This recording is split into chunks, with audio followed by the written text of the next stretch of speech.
Don't be scared. First, we are going to create Halloween-themed sensory squish bags, great for exploring using your kiddo's sense of touch without making a mess.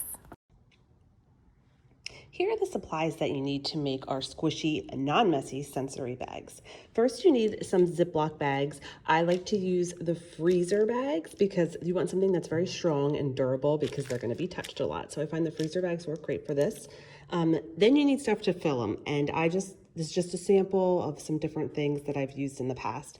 Here is our hair gel, which you can get very cheap, and it's a good medium to place stuff in, so I almost always put that inside the bags. Some other things, I have googly eyes, some little plastic spiders and other gross things. I also cut out a jack-o'-lantern face using black felt, so we're going to put that in a bag as well.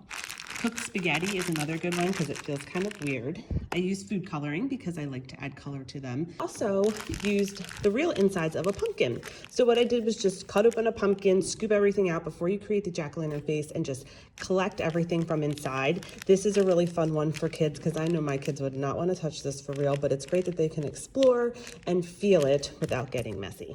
So now let's go build it. So now that we have all of our supplies, we can create different combinations to put inside the bag.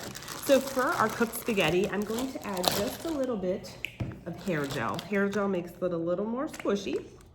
And then I'm going to add some of our creepy crawlies in.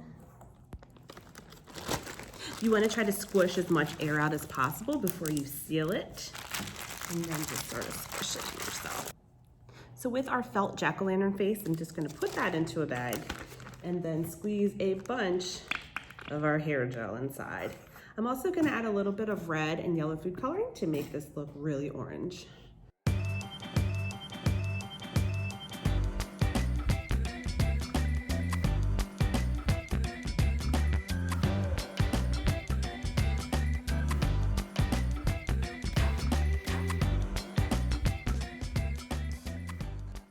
For the last one, I'm gonna do hair gel and throw in our googly eyes, and I'm gonna make this one purple.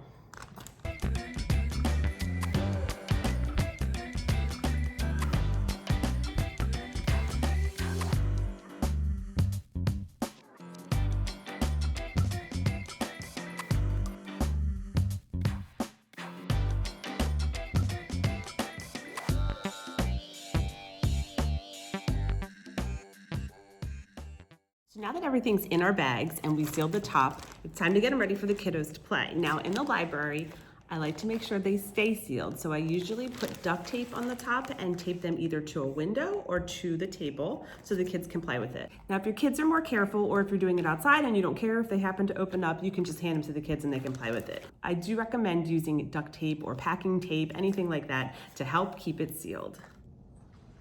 So here's what the squishy bag looks like up on the window. It looks really cool and pretty. I like to use the clear ones on the window because the sunlight comes through too. But it's a lot of fun to play with. And here what they look like on the table. So we have our jack-o'-lantern face that the kids can play around with and try to separate the felt pieces to make a jack-o'-lantern. We have our cooked pasta with lots of creepy crawlies in it that looks gross. And then finally we have our real pumpkin with the insides. This is a great activity for kids that may have sensory issues or honestly just don't want to get messy. My kids were always like that. They didn't want to get messy, and this is a fun way for them to use their sense of touch to explore and play. The great thing about this is it's also easy to reuse. The ones with the gel, you could actually just put them away and save them for next year if you want to, or leave them out. I might get rid of the pumpkin though. I think that would get kind of gross after a while. Next up, can your kids guess what is actually inside the boxes? We are using our sense of touch again for this fun and spooky experiment. Let me show you what you need to create our hidden sensory boxes. This is a touch and feel experiment for your kiddos. I use boxes because I do this experiment every year in my Halloween Little Scientist program. If you didn't want to invest in doing it with boxes, you could just do it in bowls and have your kids close their eyes so they couldn't see what they're touching. But if you want to use a box, all you have to do is cut out holes, and then I put little fat pieces of fabric so that the kids can't peek in and see what's actually in there. So here's some examples of what you can put inside. So we have pipe cleaners, which are tarantula legs. We have some wet, damp yarn, which is our witch's hair. We're using wet grapes for our eyeballs. You could also use olives. I've done that too. And then I also have some wet cooked pasta for our yucky worms. Now some other things you could also do, you could do dry pasta for bones, maybe warm tomato sauce for blood. Dried corn kernels for teeth, those would be good too. We put each of these inside the boxes and you can come up with fun names to go with each thing that you're putting inside. Let's see how it goes. What's it feel like? Feels soft. Soft? I think the pipe clean. What? Soft like the other one. Ooh, these are squishy and wet. Time for a messy experiment. The Mad Scientist Station is always a favorite in Little Scientists. Kids love mixing and measuring and seeing what chemical reactions they can create. Here are some supplies that you could use for the Mad Scientist Station. Honestly, you could use whatever you have on hand at home. I always like to include vinegar and baking soda because you're guaranteed to get a good reaction from that. I also like to use the antacid tablets because those are really fun too. Food coloring, vegetable oil, and water.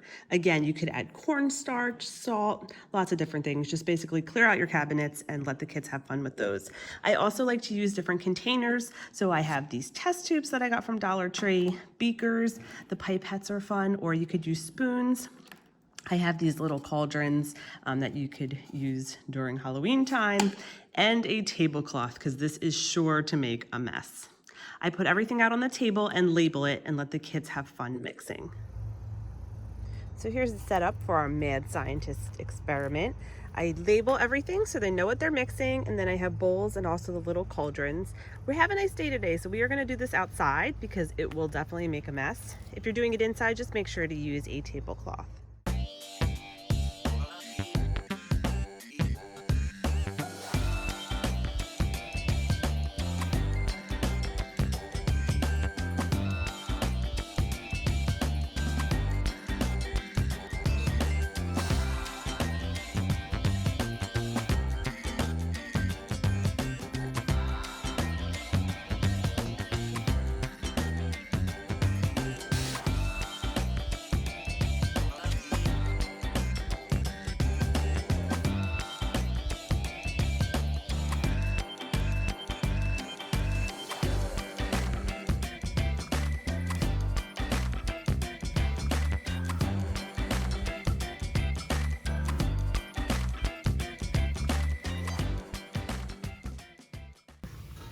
Thanks for joining us today, guys. See you next time.